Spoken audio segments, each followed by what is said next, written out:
Bismillahirrahmanirrahim. Allahümme salli ala Muhammed ve ali Muhammed. Müminatı salamlayıram. Mövzumuz Şeyx Sədqun Əl-Əmali kitabında deməli 71-ci məclisdə nəql elədiyi 10-cu hədis haqdadır. Deməli Əhl-i ravisi olan, Buxari Müslümin ravisi olan Əbdülməlik ibn Ümeyr Xalid ibn Rib'idən nəql edir. O da güya Həzrət Əli əleyhissalamdan belə bir şey eşitmişdi. Keçən mövzularda hədisin sənədi dəqiqliyi ilə araşdırıldı, təqdim olundu, dəlillər, sübutlar.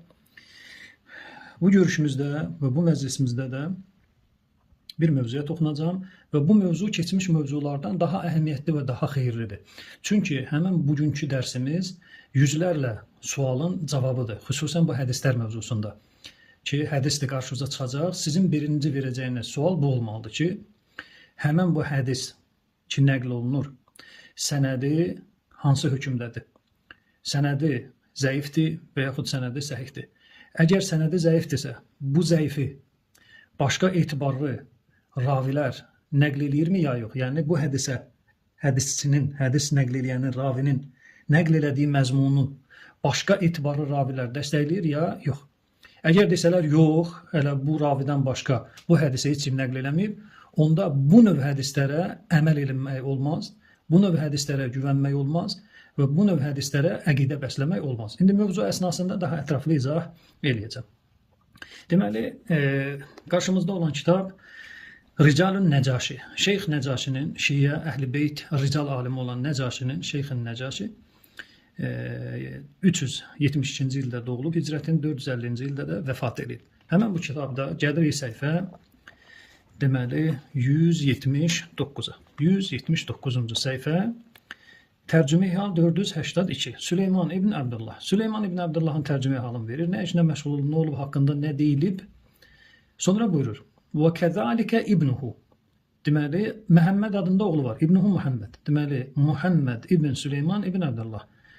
Deməli, Deyləmi. Ata və oğul. İkisi də eyni hökmdədir. Hökm nədir? La yu'melu bima inferada bihi minər rivayə. Ata və oğul. Yalnız bunlardan başqa heç kim bunların nəql elədiyi, bu iki nəfərin nəql elədiyi məzmunu nəql eləmirsə, la yu'melu. Əməl olunmayacaq Süleyman ibn Abdullahın nəql elədiyi hədisə, nə də oğlu Muhammed ibn Süleymanın nəql elədiyi hədisə. Rical alimi Şeyx Nəcaşi 1000 il bundan əvvəl bu sözü demişdir və Şiənin əqidəsini izah edir ki, o ravi ki, problemlidir, ya yalancıdır, ya əqidəsi xarabdır, ya hər hansı bir rical cərhi var o ravinin haqqında, tənə var o ravinin haqqında. Tənə vurulmuş ravi, əgər ondan başqa hədisi heç kim nəql eləmirsə, fəla yu'məl. İnfirad elədiyi, yəni tək ondan başqa heç kim o hədisi nəql eləmirsə, o hədisə əməl eləmək olmaz. Bu bir misal. Gəlirik ikinci misal, Şeyx Tusi rəhmətullah aleyh. Deməli, qarşımızda olan kitab Əl-İstibsar fima uxtulifə minəl əxbar. Deməli, Şeyx Tusinin bizim Əhl-i Beyt mədrəsəsinin Kutubul Ərbədən biridir. 4 kitabdan biridir. Şeyx Taifə Şeyx Tusi 460-cı ildə vəfat edib. Bu çapla gəlirik, deməli, səhifə 476-ya. Burada 22-ci hədisi qeyd edir. Deməli, şahidlik haqqındadır. Və Şeyx Tusi rəy bildirir, fətva verir. Fəla yu'aridu əl-xəbəreyn əl-əvvələyn لأن rivayət Əhməd ibn Hilal Əl-Əbərtai. Deməli, bu 22-ci hədisin sənədində Əhməd ibn Hilal var. Əhməd ibn Hilal. Tam belədir. Əhməd ibn Hilal Əl-Əbərtai. Həmən bu Əhməd ibn Hilal bu hədisin sənədində gəlib. Şeyx Tusi buyurur. Deyir, Əhməd ibn Hilalın nəql elədiyi bu hədis keçmiş iki hədisin əksinə çıxa bilməz. Niyə çıxa bilməz? Şeyx izah edir. Şeyx Tusi izah edir. Buyurur. Və huvə daif. Deməli, Əhməd ibn Hilal Əl-Əbərtai zəifdir. Fasidul məzhəb və əqidəsi məzhəbi fasiddir. İndi bizim mövzumuza aid olan hissə budur. La yultəfətu ilə hədisihi fima yaxtassu binəqlihi. Yalnız özü ondan başqa heç kim bir məzmunda hədis nəql eləmirsə, onu yalnız Əhməd ibn Hilal el-Əbərtai nəql eləyirsə, belə olan halda bu adamın hədisinə diqqət olunmaz, güvənilməz və əməl olunmaz. Bu Şeyx Tusinin qeyd elədiyim kimi 1000 il əvvəl dediyi kəlam. Bu ikinci misalımız. Gəlirik üçüncü misal, zamanla elə bir addımlayaq. El-Mu'tabar fi şərh el-Muxtasar. Mühəqqiq Hilli kimi məşhur olan Əhl-i Beyt alimi. Deməli, birinci cilddə səhifə 210-da iki hədis gəlir. Deməli, birinci hədis və ikinci hədis. Sonra Mühəqqiq Hilli mövzuya rəy bildirir. Buyurur, İnnər rivayətəyn daifətən. Bu iki rivayət zəifdir. Niyə zəifdir? Birinci burada nəql olunan, onun sənədində Mühəqqiq Hilli buyurur, Muhammed ibn İsa ibn Ubeyd var. Və İbnül Velid, Şeyx Səduqun şeyxi və rical alimi belə buyurmuşdur. Ənəhu la yu'məl bimə təfərrədə bihi Muhammed ibn İsa ibn Ubeyd ən Yunus. Yunusdan Muhammed ibn İsa'nın tək infirad elədiyi, yəni ondan başqa heç kim bu hədisi Yunusdan nəql eləmir. Deməli, hədisə də baxanda görürük ki, Muhammed ibn İsa nəql edir Yunusdan və ardı gedir dayanır imamda. Tək Muhammed ibn İsa ibn Ubeyd Yunusdan ki, ondan başqa heç kim bu hədisi Yunusdan eşitməyib, infirad elədiyinə görə, tək nəql elədiyinə görə və ona heç kim şahid durmursa kəlamına, İbn-i Velid buyurur, la yu'məlu bimə təfərrədə bihi, tək nəql elədiyi və şərik tapa bilmədiyi bu mövzuya, hədis mövzusunda la yu'məlu, əməl olunmaz. Əmmə saniyə, ikinci hədis niyə zəifdir? Deməli, Abdullah ibn Bukeyr nəql eləyir. Abdullah ibn Bukeyr və huvə fətəhi məzhəblidir. Mühəqqiq Hilli buyurur, la ə'məlu bimə yənfəridu bihi. Deməli, Abdullah ibn Bukeyr yalnız o nəql elədiyinə görə bu kəlamı mən bu hədisə əməl etmirəm. Yəni, ravi fəqət odur, ondan başqa imamdan ikinci ravi bu kəlamı eşitməyib. Deməli, məzhəbi fasid olan, ümum qayda belə deyək də, rical elmində tənəsi olan şəxs əgər bir hədis nəql eləyirsə və imamdan belə eşitdim, imamı belə gördüm, peyğəmbəri belə gördüm, peyğəmbərdən belə eşitdim. Əgər onu, bu tənəli ravini başqa bir tənəsiz ravi dəstəkləmirsə, onda bu hədisə əməl olunmayacaq. Bu birinci cilddə Mühəqqiq Hillinin buyurduğu kəlam. Gəlirik ikinci cildə səhifə 400, yenə Mühəqqiq Hillinin El-Mu'tabar kitabı səhifə 400-də. Hədis mövzusu namaz haqdadır, namazın daxilində olan mövzulardandır. Buyurur və Əbul Carud adında ravi, daif, zəif ravidir. Fələ muavvələ alə ma yənfəridu bihi. Tək nəql elədiyi hədisə güvənilməz və etimad olunmaz. Deməli, Mühəqqiq Hilli öz zamanında Əhl-i Beyt üləmalarının rəyini bildirir. İndi gəlirik Əllamə Hilliyə. Əllamə Hilli Muntahəl Mətlab kitabı. Deməli, birinci cild. Gəlirik səhifə 284-də Muntahəl Mətlab Əllamə Hillinin fiqh istidlali kitabıdır. Burada buyurur, deməli, فَإِنَّ Ammar-ı Sabati, hədis nəql olur. Deməli, Rava Ammar-ı Sabati ən Əbi Abdillah aleyhissalam.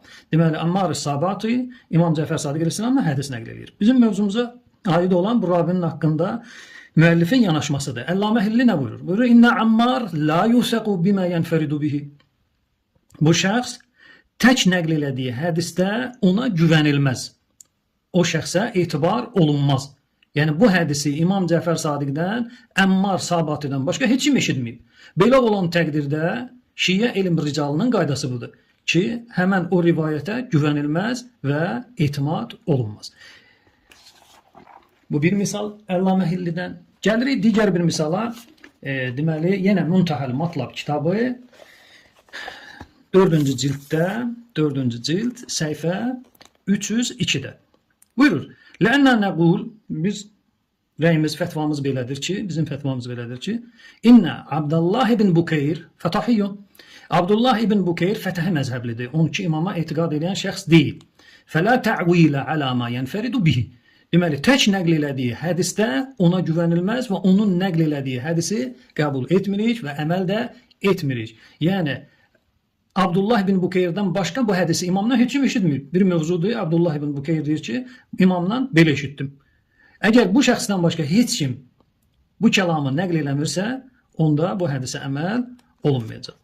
Digər bir misala keçək. Həmən kitabda, həmən deyək, mövzumuz davam edir. Səhifə 412. Yenə Əllamə Hilli buyurur. Vəl cavab anəl avval. Deməli, birinci hədisə belə cavab verəcəyəm. İnnə fissənədi Ali ibn Həmzə. Ali ibn Əbi Həmzə. Deyir, hədisin sənədində, birinci hədisin sənədində Ali ibn Əbi Həmzə var. Və huvə vaqifi. O da vaqifi məzhəblidir. Onun ki, imamı qəbul eləmir. Fələ tə'vilə alə mə yənfəridu bihi. Tək nəql elədiyi hədisə güvənilməyəcək, inanılmayacaq və ona söykənib fətva verilməyəcək və ona söykənilib əqidə qurulmayacaq. Və hətta Əllamə Hillinin başqa bir kitabı var, Muxtələf-i Şiə kitabı var. Orada buyurur ki, deməli, Səkuni adında ravi var, Səkuninin nəql elədiyi, tək nəql elədiyi hədisin məzmununa söykənib fətva vermərəm. Deməli, Səkuni Həzrət Əldən hədis nəql edir, məcusi, əgər onun anası ilə bir müsəlman evlənərsə və bu müsəlman ölərsə və o müsəlmanın mirasından bu məcusiyə yetişəcək, yetişməyəcək, o mövzuda bir hədis nəql edir. Ondan başqa bu hədisi heç kim nəql eləmir. Heç kim Səkunidən başqa demir ki, Həzrət Əli belə bir kəlam deyib, Həzrət Əli belə bir söz deyib. Deməli, qayda belədir. Əgər rical alimləri tərəfindən tənə vurulmuş və istər əqidəsində, istər davranışında, düz danışan deyil, filan deyil, yaddaşı zəifdir, filandır, odur, budur. Rical tənəsi varsa, bu tənəli şəxs, məsələn, Əhl-i Beyt məzhəbindən deyil, Sünni məzhəblidir. Əgər bu şəxslər desələr ki, biz imamdan, peyğəmbərdən belə bir şey eşitdik və bunları başqa bir etibarlı ravi dəstəkləmirsə, onda bu şəxslərin kəlamına güvənilməyəcək və etibar olunmayacaq. Və sonuncu misalımızı da deməli Kutub-ül Ərbəinin haşiyəsindən gətirəcəm. Şeyx Səduqun Mən la yəhduruhul fəqih kitabı 4-cü cild və bizə misal olaraq mühəqqiq, rical alimi Şeyx Əli Əkbər Əl-Ğəffari. Həmən bu şəxsin haşiyəsi lazımdır. Deməli, Mən la yəhduruhul fəqih 4-cü cild 162-ci səhifə. Deməli, Ummu vələd təqtulu seyyidəhə xata'an əv əmdən. Deməli, kəniz, Ummu vələd fərqli kənizdir də. Kəniz, umumən kənizdir. Kəniz öz ağasını xəta və yaxud bilərəkdən öldürərsə. Belə olan təqdirdə onu nə gözləyir? Bu mövzuda Vəhəb ibn Vəhəb adında şəxs hədis nəql eləyir İmam Cəfər Sadiq əleyhissalamdan. Haşiyə gəlirik. Deməli, haşiyədə düşürük 2-yə buyurur. Biraz izah verir. Bizim mövzumuza olan hissəyə gəlirik. Mənim araşdırmamın belə deyək də onurğa tutunur. Vələkinnə Vəhəb ibn Vəhəb Əbul-Buxtəri kəzzab. Həmən bu Vəhəb ibn Vəhəb Əbul-Buxtəri kəzzabdır, yalancıdır. La yu'təməd alə hədisihi. Şəxsin hədisinə güvənilməz. Nə zaman idə infərədə bihi, bu şəxsdən başqa heç kim hədisi nəql etməzsə. Yəni, Vəhəb ibn Vəhəb Əbul-Buxtəridən səvayı heç kim demir ki, eşitdim Cəfər Sadiq əleyhissalam deyir ki, əgər kəniz öz ağasını öldürərsə, onu bu cəzalar gözləyir. Vəhəb ibn Vəhəbdən başqa heç kim nəql eləmədiyinə görə bu hədisə güvənilməz, əməl olunmaz və bu hədisi qəbul etmək olmaz. Deməli, mövzumuzun sonu və xülasəsi. Şeyx Səduqun Əbdülməlik ibn Ümeyr, Buxari Müslümin ravisi, Tirmizinin ravisi, Umum Sihah-ı Sittənin ravisi sayılır bu şəxs. Xalid ibn Rib'idən nəql elədiyi, o da Həzrət Əldən nəql elədiyi hədis bu qəbildəndir. Bu şəxslərdən başqa, diqqət eləyin.